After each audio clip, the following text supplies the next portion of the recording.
Oke, halo, perkenalkan lagi, saya Anel. Kalau di video kemarin kita sudah membahas mengenai bagaimana cara menerapkan CRUD dalam API kita, sekarang saya akan menjelaskan mengenai autentikasi. Nah, kalau dilihat di video kemarin, itu kita kan kalau mau akses tabel ini, home ini, page ini, itu kan tinggal masuk ke localhost ini aja kan. Nah, sekarang itu kita melakukan penambahan keamanan gitu. Soalnya, kalau tidak ada autentikasi, maka semua orang itu bisa mengakses API kita gitu.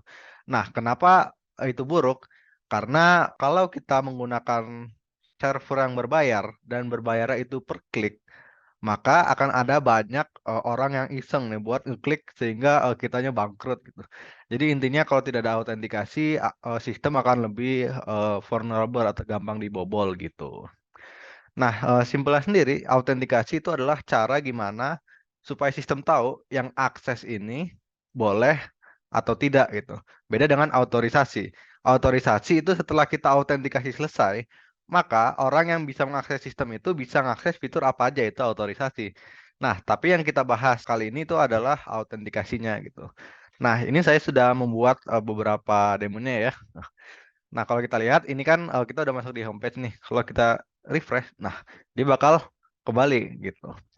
Nah, untuk loginnya sendiri itu kita nggak bisa sembarangan juga ya. Kalau kita sembarangan, maka dia akan gagal gitu. Sekarang kita langsung ke kodenya aja deh.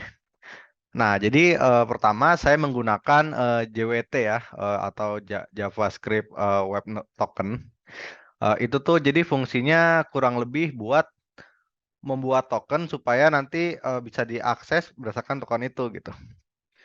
Nah, di sini bisa dilihat sendiri saya menggunakan wrap function dekorator untuk membuat tokennya gitu. Nah, untuk di bagian loginnya sendiri saya membuat login page. Ini kodenya normal, HTML normal.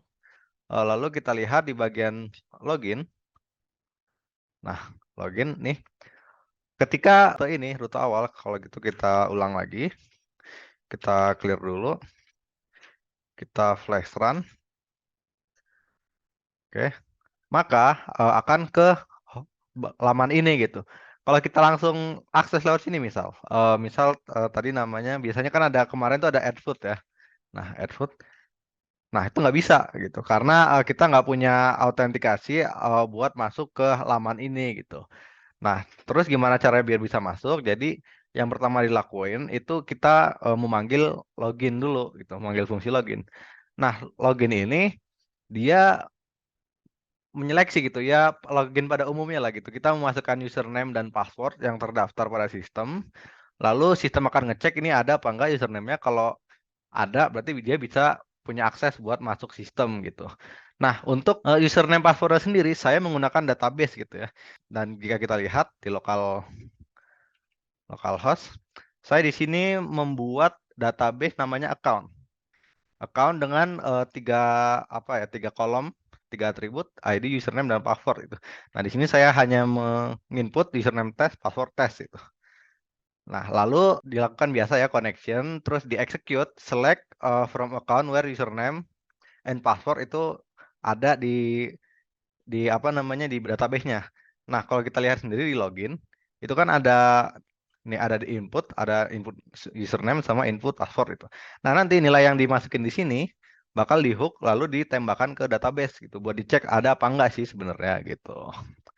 Nah, jika account ada true, maka akan dibuat redirect ke food table. Kalau kita lihat di sini kan login. Tadi ini tes ya, tes. Terus ini tes login. Nah, ini berhasil dibuat ke laman Footable gitu. Nah, dalam proses ini juga akan di-generate token. Kita akan menggenerate token dengan menggunakan metode JWT encode. Nah, encode ini tuh maksudnya kita membuat token dari username dan password yang dimasukkan terus di encode di enkripsi sehingga terjadi menjadi token gitulah dengan algoritma ini gitu. Nah, terus kita set cookie-nya juga. Nah, jika token waktu di awal ini salah nih, waktu di verifikasi ini salah, maka akan incorrect username password nih. Jika kita lihat tadi sudah di awal ya, misalnya asal aja. Nah, dia bakal incorrect karena datanya tidak ada di data user gitu. Oke, kita balik ke sini. Oke, lalu berikutnya adalah gimana caranya kita bisa akses ke sini. Jadi setiap fungsi ya, fungsi pemanggilan. Kemarin tuh kan kita kan tinggal asal aja kan. Jadi kita bisa langsung akses lewat rute ininya kan. Nah, jadi setiap ada pemanggilan ini, maka harus manggil out required gini. Jadi kalau mau misal kita mau ke add food, mau nambahin food. Jadi sebelum bisa ke rute ini, maka harus diverifikasi dulu. Nah, verifikasi itu harus punya tokennya dulu. Tokennya itu didapat dari sini tadi, gitu. Jadi setelah tokennya didapat kan di encode tuh. Terus ketika fungsi ini dipanggil, fungsi out require ini dipanggil, maka di fungsi itu di dekorasi itu akan di decode gitu dengan algoritma yang sama gitu sehingga dari sini juga bisa dilihat nih kapan expired date-nya. Oh ya, ketika kita login juga kita itu bisa mengeset mau berapa lama expired dari token itu gitu. Nah, ini bisa dilihat menggunakan library datetime. Itu saya mengesetnya plus 60 detik. Jadi ketika kita login awal pertama kali, terus setelah 60 detik maka token akan expired. Jadi kita harus login ulang gitu. Kalau kita lihat di sini, nah kan jadi login ulang karena udah lewat 1 menit gitu. Terus jadi semuanya simpel. Kalau ini udah jadi, tinggal semua rute tuh tinggal ditambahin out required ini gitu. Jadi semuanya aman gitu. Oke, mungkin segitu saja mengenai autentikasi. Terima kasih.